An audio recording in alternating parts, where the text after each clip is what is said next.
ஜெய் ஸ்ரீ மாத்ரே நமக. ஜெய் குருதர் ஜெய் குரு பரசுராம். நமஸ்காரம்.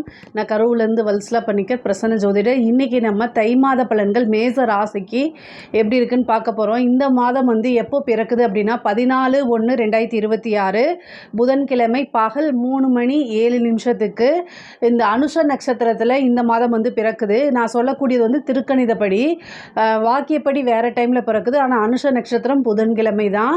இந்த மாதம் உங்களுக்கு என்னென்னா பல மாற்றங்கள் இருக்குது. மேச ராசியை பொறுத்த வரைக்கும் அதாவது 7.5 சனி இருக்குது, இது நமக்கு நல்லா இல்லை அப்படிங்கக்கூடிய எண்ணங்களை நீங்கள் கொஞ்சம் ஒதுக்கி வச்சுறது ரொம்ப ரொம்ப நல்லதுங்க. ஏன் அப்படின்னா இந்த 7.5 வருஷமும் அப்படியே இருக்குமானா அப்படி இருக்காது. ஒவ்வொரு மாதமும் கோச்சாரம், அதாவது கிரகங்களுடைய நிலைகள் மாறுபாடு இருக்கும். ஸோ ஒவ்வொரு மாதத்துக்கு தகுந்த பலன்களை நீங்கள் கட்டாயம் அனுபவிப்பீங்க. நல்லது நடந்தாலும் சரி, அது உங்களுக்கு வருமானங்கள் வர மாதிரி இருந்தாலும் சரி, குடும்பத்தில் நல்ல மகிழ்ச்சியாக இருந்தாலும் சரி, அப்பப்போ என்ன செஞ்சுக்கணும், அதையும் நீங்கள் அனுபவிச்சுக்கணும். தொழில் ரீதியாக நிறைய மாற்றங்கள் இருக்குது. ஏன் அப்படின்னா இந்த தை மாதத்தில் பார்த்திங்கன்னா பொதுவாக என்ன சொல்லுவாங்க அப்படின்னா, தை பிறந்தால் வழி பிறக்கும். எந்த ராசிக்கு பொருந்துதோ இல்லையோ அது உங்களுடைய ராசிக்கு கட்டாயம் பொருந்துதுங்க. ஏன் அப்படின்னா பொதுவாக 10ஆம் இடத்துல எந்த கிரகங்களில் திக்பலம் பெறும் அப்படின்னா சூரியன், செவ்வாய். இதில் தை மாதத்திலே சூரியன் பார்த்திங்கன்னா உங்களுக்கு திக்பலம் பெறாரு, உங்களுடைய ராசிக்கு திக்பலம் பெறாரு. அது என்னென்னா சூரியன் உங்களுக்கு 5ஆம் அதிபதியாக போகிறாரு. அந்த 5ஆம் அதிபதி யார்? அதிர்ஷ்டத்தை கொடுக்கக்கூடிய சூரியன். சரி, அது கூட சுக்கிரன் இருக்கார். 2 7 கூடையவர் சுக்கிரன். அப்போது அங்கே 10ஆம் இடத்துல இருக்குது. அது மட்டும் இல்லாமல் செவ்வாயும் பார்த்திங்கன்னா உச்சபலம் பெறுறது, அதாவது திக்பலம் பெற்று உச்சபலம், அதாவது தொழில் ரீதியாக பார்த்திங்கன்னா நிறைய மாற்றங்களை சந்திக்கக்கூடிய மாதமாக தான் இந்த மாதம் இருக்கும். சூரியன், சுக்கிரன், புதன், எத்தனை கிரகங்கள், செவ்வாய், 4 கிரகங்கள் இருக்குது. அப்போ தொழில் ரீதியாக நிறைய மாற்றங்கள் இருக்குது. நல்ல மாற்றங்கள் தான். காசு பணம், அதாவது உங்களுடைய எண்ணங்களை தொழிலில் குவிச்சிட்டு நல்ல காசு பணம் சம்பாதிக்கணும்னு நீங்கள் நினச்சா மட்டும் போதும், அத்தனை விஷயமும் உங்களுக்கு வந்துடும். ஏன்னா அவ்வளோ கிரகங்கள் பார்த்திங்கன்னா அவ்வளோ அருமையாக இருக்குது. இந்த மதத்தை நீங்கள் மிஸ் பண்ணிடாமல் உங்களுடையதை எண்ணங்களை அலைபாய விடாதீங்க. சண்டை சச்சரவுகள்லையோ அல்லது தேவையில்லாத விஷயங்கள்லையோ தேடி போகிறது, டைம் வேஸ்ட் பண்ணாதீங்க. தொழிலை எப்படி டெவலப் பண்ணலாம், காசு பணம் வருமானம் வரத்துக்கு என்ன பண்ணலாம், ஒரு சின்ன விஷயத்தை போட்டால் கூட இந்த மாதம் அது உங்களுக்கு நல்லா பெருகிரும். ஏன்னா உங்களுடைய ராசி அதிபதி 10ஆம் இடத்துல உச்சமாகிறது மட்டும் இல்லை, திக்பலம் அடைகிறாரு. சூரியனும் கூட இருக்கார், அதுக்கப்புறம் சுக்கிரனும் இருக்குது. இதெல்லாம் ரொம்ப ரொம்ப நல்லது. அதே மாதிரி தொழில் தொடங்கிறதுக்கு இந்த மாதம் நல்ல மாதமானு கேட்டிங்கன்னா தொழில் சூப்பராக நீங்கள் தொடங்கிடலாம். ஏன் அப்படின்னா உங்களுக்கு 6 கூடையவர் பார்த்திங்கன்னா புதன். அவர் 10ஆம் இடத்துல இருக்கிறது என்னென்னா, கடன் வாங்கி ஒரு பிஸ்னஸ், ஒரு லோன் எடுத்து, பேங்க் லோன் கிடைக்காம இருக்கிறவங்களாம் இந்த மாதம் ட்ரை பண்ணிங்கன்னா கிடச்சிரும். டக்குன்னு சேங்ஷன் ஆயிரும், 2 நாளில் சேங்ஷன் ஆயிரும். அப்போ புதுசாக ஒரு தொழில் தொடங்கிறதுக்கு ஒரு பேங்க் லோன் கிடைக்கும். ஆல்ரெடி கடன் இருக்குது அப்படின்னா நீங்களும் என்ன செய்யலாம் அப்படின்னா, ஒரு லோனை போட்டு இந்த கடனை அடைச்சிட்டு வரக்கூடிய வருமானங்கள்லேருந்து நீங்கள் இந்த லோனை மாதம் இஎம்ஐ மாதிரி தவணை மாதிரி கட்டிட்டு வரலாம். அந்த மாதிரி அமைப்புகளும் உங்களுக்கு இருக்குது. ஆனால் தொழிலை அபிவிருத்தி பண்ணக்கூடிய மாதம் தான் இந்த மாதம். தொழில் மூலிமா நல்ல வருமானம் உண்டு, நிரந்தரமான வருமானம், நல்ல லாபத்தை ஈட்டக்கூடிய அமைப்புகள் எல்லாமே உறுதியாக உண்டுங்க. சரி, நீங்கள் ஆல்ரெடி தொழில் செஞ்சிட்ருக்கீங்க அப்படின்னா இன்னொரு பிரான்ச் போடுறது, அடிஷ்னலாக இன்னொரு பக்கம் ஓப்பன் பண்ணுறது, புதுசாக ஃப்ரான்ச்சைசிஸ் எடுக்கிற மாதிரி இந்த மாதிரி விஷயங்கள்லாம் பண்ணலாம். வெளி மாநிலங்களுக்கு, நாடுகளுக்கு எடுத்து செல்லக்கூடிய அமைப்புகள்லாம் இந்த மாதத்தில் உருவாகும். அது ஏதாவது ஒரு சின்ன வாய்ப்பு கிடைச்சாலும் அதை யூஸ் பண்ணிக்கோங்க, கட்டாயம் யூஸ் பண்ணிக்கோங்க.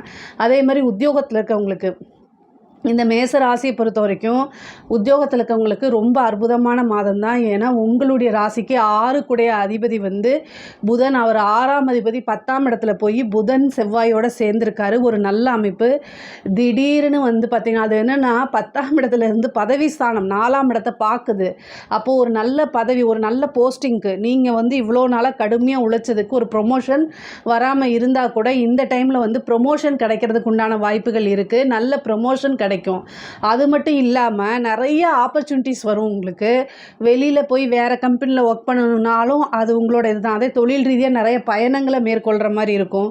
புது ஆட்களுடைய பாராட்டுகள் கிடைக்கும், அவங்களோட இணைஞ்சு வேலை பார்க்கக்கூடிய அமைப்புகள் இருக்கும். அது மூலிமா நிறைய விஷயங்களை கற்றுக்கிற மாதிரி, அதாவது இந்த மாதம் முழுவதுமே உங்களுக்கு எப்படி இருக்கும் அப்படின்னா, ஒர்க்குக்கு போகணும் அப்படிங்கிற மாதிரியும், அதுலேருந்து நல்ல வருமானம், திடீர்னு ஒரு நல்ல ப்ரொமோஷன்ஸு, சேலரி இன்க்ரிமெண்ட்டு, ஒரு நல்ல இடத்துல போய் உங்களை உட்கார வைப்பாங்க. அதாவது நல்ல ஒரு போஸ்டிங்ஸில் உட்கார வைப்பாங்க. அந்த மாதிரி ஒரு சூழ்நிலையை கிரக நிலைகள் அமைச்சு கொடுக்குது.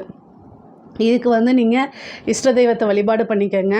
அதே மாதிரி ஏழரை சனி இருக்குது. இந்த ஏழரை சனி அதாவது சந்திராஷ்டமங்களில் இந்த மாதம் பிறக்கிறது, சந்திராஷ்டமத்தில் பிறக்கிறதுனால அனுஷ நட்சத்திரத்தில் தான் இந்த மாதம் பிறக்குது. ஆனால் அது உங்களுக்கு சுபத்துவம் தான்.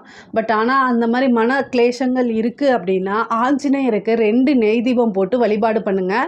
இதுவே பெரிய பரிகாரம். நீங்கள் வந்து என்னென்னா பக்கத்தில் இருக்கக்கூடிய விஷயங்களை விட்டுட்டு வெளியில் ஏழரை சனி அப்படின்னு மன விரக்தி ஆகணும்னு எந்த அவசியமே இல்லைங்க. நீங்கள் வந்து சனி பகவான் அவருடைய வேலையை எப்போ செய்வார் அப்படின்னா, சோம்பேறித்தனத்தையும் அலட்சியத்தையும் பிரதானமாக எடுத்துக்கிட்டு, உங்களுக்கு ஒரு சின்ன கஷ்டம் வரும்போது அதை பெருசாக நினச்சி கஷ்டப்பட்டுட்டு இருக்கும்போது இன்னும் அவர் நல்லா ஆக்டிவாக இருப்பார்.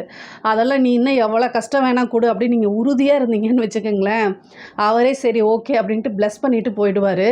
சனிக்கு வந்து பார்த்திங்கன்னா காலங்களை வென்று கர்மாவை வென்று வரக்கூடிய நபர்களை ரொம்ப பிடிக்கும். ஸோ மேச ராசியே வந்து என்னென்னா ஆஞ்சநேயர் வழிபாடை ரொம்ப கெட்டியாக பிடிச்சிக்கோங்க. பகவானே ஏழரை சனியிலேருந்து என்னை காப்பாற்று. உங்களுக்கு நான் சொல்கிறது என்ன அப்படின்னா, கட்டாயம் வந்து ஏழரை சனி வந்து உங்களுக்கு மன மகிழ்ச்சியை கொடுக்க போகிறது கிடையாது, கஷ்டங்களை தான் கொடுக்கும். ஆனால் கஷ்டம் உங்களுக்கு புதுசா? இதுதான் என்னுடைய கேள்வி, இல்லையா? ஸோ உங்களுக்கு பயப்படும் போது என்ன செய்யணும் அப்படின்னா, நீங்கள் ஆஞ்சநேயரை வந்து ரொம்ப இறுக்கமாக ஆஞ்சநேயரை வழிபாடு பண்ணிக்கோங்க. அவரை கெட்டியாக பிடிச்சிக்கிட்டு நீங்கள் போயிட்டே இருக்கும்போது உங்களுக்கு சில நேரங்களில் வந்து தாமதமாகலாம், ஆனால் கட்டாயம் உங்களுக்கு கிடைக்க வேண்டிய விஷயம் கட்டாயம் கிடைச்சிரும்.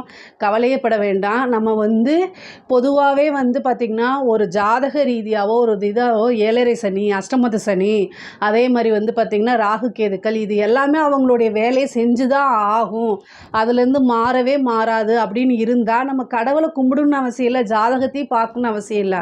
ஸோ நான் என்ன சொல்கிறேன் அப்படின்னா, நீங்கள் இந்த மாதம் வந்து ரொம்ப அருமையாக இருக்குது. இதை வந்து ஏதாவது தடை தாமதங்கள் வந்துச்சுன்னா உங்கள் ஆஞ்சநேயர் வழிபாடை பண்ணிவிட்டு ஆட்டோமேட்டிக்காக போக போக நீங்கள் கட்டாயம் வெற்றி பெற்றுவீங்க. அதனால் எந்த கவலையும் படாதீங்க. சரி, படித்து முடிச்சுட்டு வேலை கிடைக்குமா அப்படின்னா கட்டாயம் வேலை கிடச்சிரும். நீங்கள் அதனால் கவலையப்பட வேண்டாம். நல்ல இடத்துல பிளேஸ்மெண்ட் ஆகி போகக்கூடிய அமைப்புகள் உங்களுக்கு உறுதியாக இருக்குது. அதே மாதிரி படிக்கக்கூடிய குழந்தைங்களுக்கு படிப்பில் ஒரு புது உத்வேகம் வரும் உங்களுக்கு. ஆனால் முக்கியமாக பேரண்ட்ஸ் வந்து கட்டாயம் கைடன்ஸ் பண்ணியே ஆகணும். ஏன் அப்படின்னா சூரியன் 4ஆம் இடத்தை பார்க்குது. பெற்றோர்கள் கட்டாயம் கைடன்ஸ் பண்ணணும். ஏழரை சனி இருக்கனால வந்து சோம்பேறித்தனமோ அல்லது ஞாபக மறதியே இருக்கும். ஹயக்ரீவர் வழிபாடு பண்ணிக்கணும். ஆனால் நல்ல உத்வேகமாக இருப்பாங்க.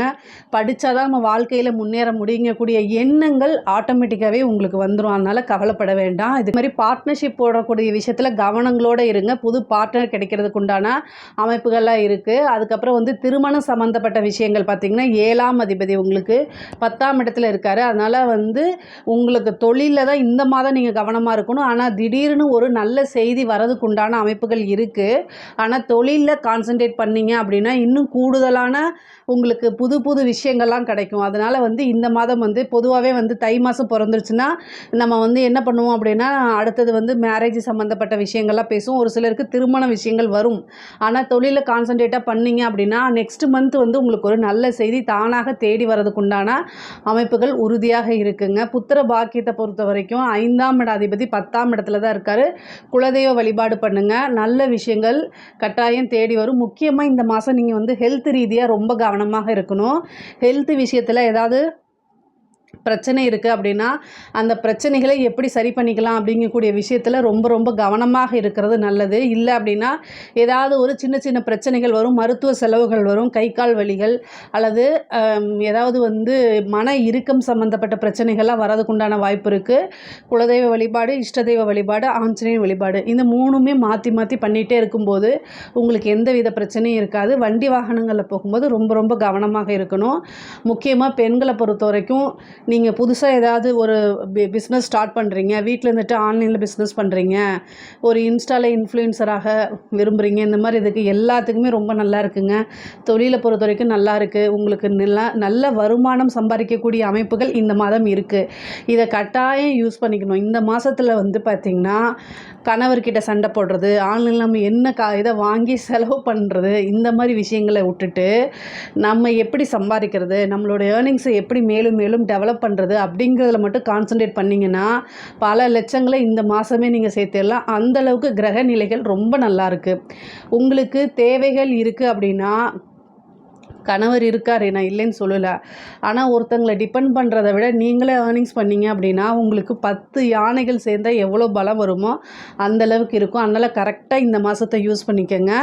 வெளியூர் பிரயாணங்கள் இருக்குது, வெளியில் போகும்போது வரும்போது கரெக்டான இன்ஃபர்மேஷனை நீங்கள் சொல்லி வீட்டில் வந்து கல்யாணம் ஆனவங்களாக இருந்தால் இது ஹஸ்பண்டுக்கிட்டேயும், கல்யாணம் ஆகாத பெண்களாக இருந்தால் பேரண்ட்ஸ்கிட்டையும் சொல்லிட்டு போகிறது ரொம்ப ரொம்ப நல்ல விஷயங்கள். அதே மாதிரி வந்து நிறைய வண்டி வாகனங்கள் வாங்கக்கூடிய அமைப்புகள் இருக்குது. இப்போ ஆல்ரெடி வண்டி வச்சுருந்தீங்கன்னா மாற்றுறதுக்கு உண்டானது ஆடை ஆபரண சேர்க்கை இருக்குது. கணவன் மனைவி வந்து பார்த்திங்கன்னா ஒற்றுமை, அதாவது இதுவரைக்கும் இருந்த கருத்து வேறுபாடுகள்லாம் மாறி மன மகிழ்ச்சியும் நல்ல ஒரு ரிலேஷன்ஷிப்பும் இருக்கிறதுக்கு உண்டான அமைப்புகள்லாம் இருக்குது. பொதுவாகவே காதல் ரீதியாக இருக்கக்கூடிய பிரச்சனைகள் இருக்கும்.